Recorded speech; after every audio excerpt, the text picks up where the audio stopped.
NID সেবা নিয়ে আগামী বুধবারের মধ্যে দৃশ্যমান পদক্ষেপ না হলে পরের দিন বৃহস্পতিবার থেকে লাগাতার কর্মসূচি পালন করার ঘোষণা দিয়েছে Bangladesh election commission officers association. বুধবার মানববন্ধন ও বৃহস্পতিবার কর্মবিরতির মতো ঘোষণাও দিয়েছেন তারা। অন্যদিকে প্রধান নির্বাচন কমিশনার এএমএম নাসির উদ্দিন বলেছেন, এনআইডি কার্যক্রম নির্বাচন কমিশন থেকে সরিয়ে নিতে সরকারি সিদ্ধান্ত এখনও চূড়ান্ত হয়নি। আরও জানাচ্ছেন তানিয়া রহমান।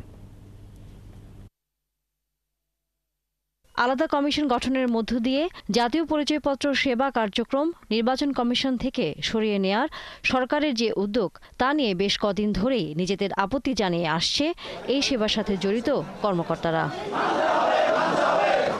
বৃহস্পতিবারও একথা জানিয়ে আবারও স্মারকলিপি জমা দেওয়ার জন্য প্রধান নির্বাচন কমিশনারের কাছে আসেন এই বিভাগের কর্মকর্তারা। এক পর্যায়ে প্রধান নির্বাচন কমিশনারের কাছ থেকে কমিশনের অবস্থান জানতে স্লোগানও দেন তারা। গণমাধ্যমের কাছে তারা বলেন, দীর্ঘদিন ধরে সাধারণ মানুষ তাদের কাছ থেকে এই সেবা পেয়ে আসছে। এই সেবা কমিশন থেকে সরিয়ে নেওয়া হলে সাধারণ মানুষেরই দুর্ভোগ বাড়বে, একই সাথে নিরাপত্তা নষ্ট হবে বলেও মনে করেন তারা। এনআইডিটা হলো ভোটার তালিকা সার্ভার থেকে তৈরি হয়। ভোটার তালিকা সার্ভারটা আমরা তো কাউকে দিতে পারি না।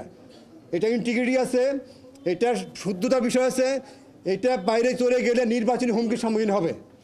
কোনোভাবে এনআইডিটা অন্য কোথাও যেতে পারে না। 12 তারিখের মধ্যে আমরা দৃশ্যমান কার্যকর পদক্ষেপ প্রত্যাশা করছি। যদি 12 তারিখের মধ্যে না হয়, 13 তারিখ বৃহস্পতিবার আমরা সারা দেশে মানববন্ধন করব 11টা থেকে 1টা পর্যন্ত।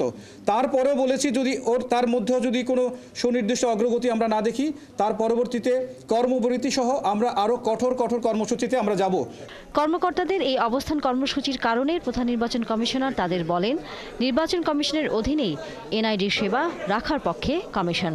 তাই খুব তাড়াতাড়ি সরকারকে চিঠি দেবে কমিশন। এখনো চূড়ান্ত সিদ্ধান্ত গভর্নমেন্ট নেয় নাই। ওনারা বিষয়টা পরীক্ষা নিরীক্ষার পর্যায়ে রাখছে। এখনো একটা আলাপ আলোচনা চলছে। আমাদের পক্ষ থেকে প্রতিনিধিকে ওনারা ডাকছিলেন মিটিংয়ে, আমাদের প্রতিনিধি গিয়েছিল। আমরা আমাদের অবস্থান যে আমরা মৌখিকভাবে আমি তো প্রেসের কাছেও জানিয়েছি এটা, প্লাস আমাদের অবস্থান আমরা লিখিতভাবে সরকারকে জানাবো। এই যে আমাদের যে মতামত, এগুলাকে গুরুত্ব দিয়ে সরকার একটা বাস্তব সবকিছু পরিস্থিতি সবকিছু বিবেচনায় নিয়ে একটা সুচিন্তিত সিদ্ধান্ত সরকার নেবে বলে আমি বিশ্বাস করি। এর পাশাপাশি সরকার কমিশনের কথা রাখবে বলেও আশা করেন প্রধান নির্বাচন কমিশনার। তানিয়া রহমান, ৭১, ঢাকা।